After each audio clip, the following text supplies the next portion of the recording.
কেন জানাজার সালাতে এসেছেন, ফজরের সালাত আপনি পড়েন না, জানাজার সালাত হবে না, কত রকমের ফতোয়া। এরকম তো বিষয় নয়, মানুষকে আপনাকে বোঝানোর চেষ্টা করতে হবে।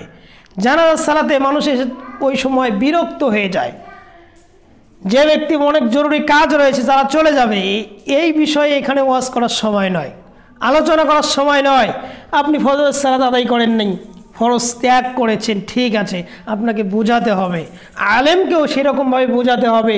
কখনো ধমক দিয়ে, মার দিয়ে মানুষকে শাসন করে যে কাজটা না হয়, কথার মাধ্যমে, নরম কথা বলে, তাকে বোঝানোর মাধ্যমে, তাকে ভালো পরামর্শ দেওয়ার মধ্যে তার চেয়ে ভালো উপকার হবে।